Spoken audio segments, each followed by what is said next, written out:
Oversight and Government Reform will come to order. Without objection, the presiding member is authorized to declare recess at any time.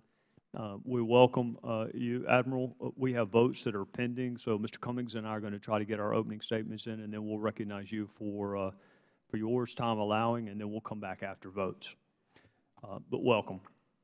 The Transportation Security Administration is charged with an important mission, which is safeguarding the America's aviation system.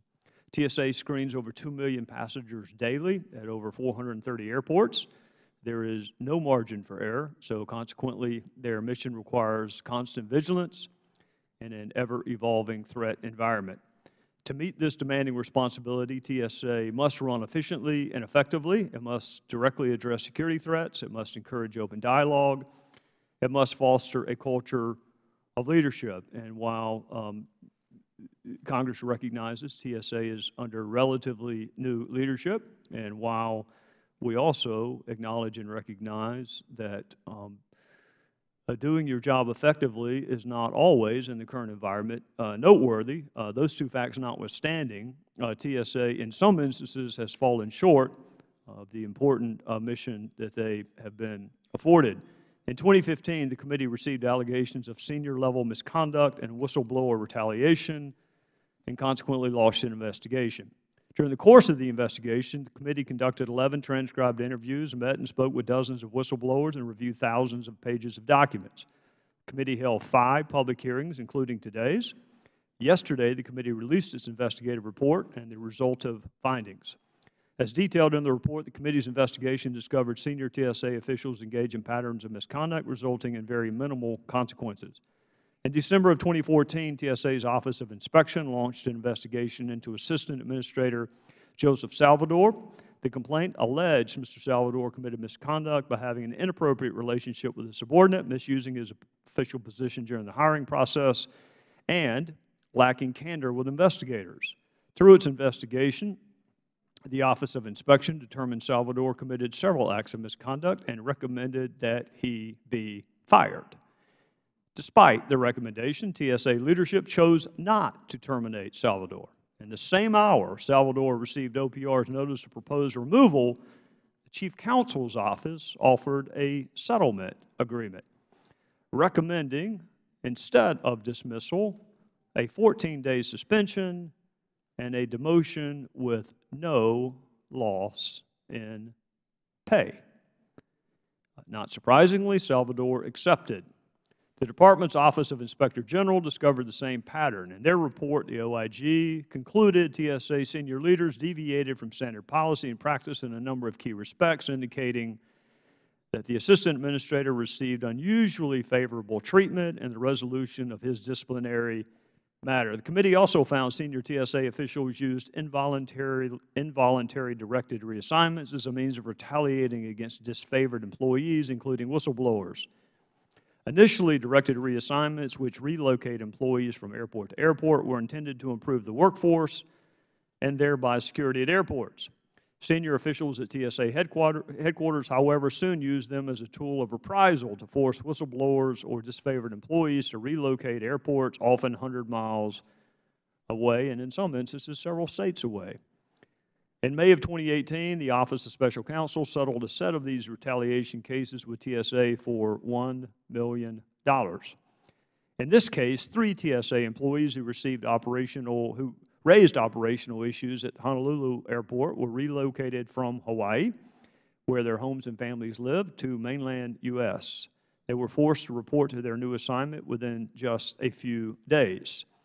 In a recent briefing, the committee learned TSA is considering implementing another initiative using directed reassignments to improve the TSA workforce. If that is indeed the case, TSA needs to reconsider. The last time TSA used directed reassignments, it became a tool to retaliate. And that is one of the reasons we're having the hearing today, to ensure mistakes of the past are not repeated. Throughout our investigation, the committee also faced obstruction which prolonged this investigation. And I'm just going to stop right now and repeat what I said earlier on. I recognize TSA is under new leadership, and most of what I am describing, if not all of what I am describing, did not take place under the Admiral's watch. Nonetheless, it was TSA then, too, And per our normal investigative practice, the committee requested documents from TSA. TSA refused to produce many of these documents. The committee then issued a subpoena to compel production of the documents, but under direction of the Department's Office of General Counsel, TSA refused to produce these documents. In January of 2018, we sent a letter to Secretary Nielsen requesting a transcribed interview with then DHS Acting General Counsel Maher and demanded the production of the subpoena documents. DHS and TSA refused to comply with either request. Finally, after the committee issued a subpoena 2 weeks ago, Mr. Maher agreed to appear before a transcribed interview. TSA, however, has yet to produce the documents. That is, to put it plainly, not going to be tolerated. As a result, our findings will be shared with leadership in the House and those responsible for appropriating money to the TSA. The documents requested relate to the underlying allegations in this investigation, which are misconduct and retaliation, and yet the Office of General Counsel withheld them on the basis of a thinly veiled, almost exclusively self-serving privilege that, oh, by the way, is also inapplicable to congressional investigations. The House of Representatives derives its authority from the U.S. Constitution and is bound only by the privileges derived therefrom. This committee does not, nor does the House of Representatives, recognize purported non-disclosure privileges associated with common law. That is true even when said privileges are relevant. That was not the case here. Here, TSA sought to rely on inapplicable privileges which are, in addition to not being recognized by Congress, inapplicable.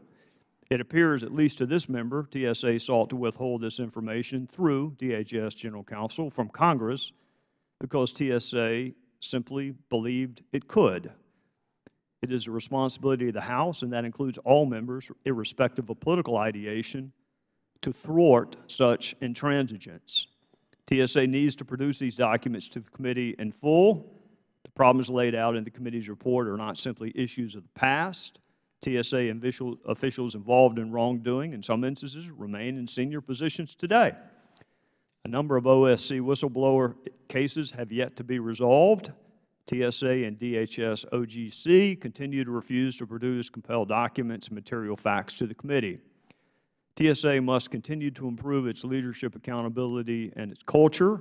As one whistleblower testified, TSA's problems are rooted in the areas of leadership and culture. Ours is a culture of misconduct, retaliation, lack of trust, cover-ups, and the refusal to hold its senior leaders accountable for poor judgment and malfeasance.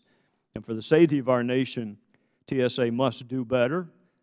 And I will say, based on my interactions with you, Admiral, I am confident that you're going to be able to provide the kind of leadership if you are given enough time to do so, which we'll get to that during the Q&A part, the term of service. Further to that, before I recognize Mr. Cummings, I'm not going to ask you any trick questions. I'm going to go last. I'm going to ask you about the budget. I'm going to ask you about equipment at the screening points. I'm going to ask you, to the extent you can discuss it publicly, about new emerging threats. I'm going to ask you about air marshals. I'm going to ask you about your budget and whether or not you could use more research sources. So I'm not going to try to trick you when it's my time to ask questions. I think that you are the right person to provide leadership, but I know that new leadership is needed. And what happened yesterday, when a committee of Congress sought information related to a really important investigation, is not going to be tolerated, and I think that is true on a bipartisan. For those who like bipartisanship, stay tuned after yesterday. With that, Mr. Cummings. Thank you very much, Mr. Chairman. I want to thank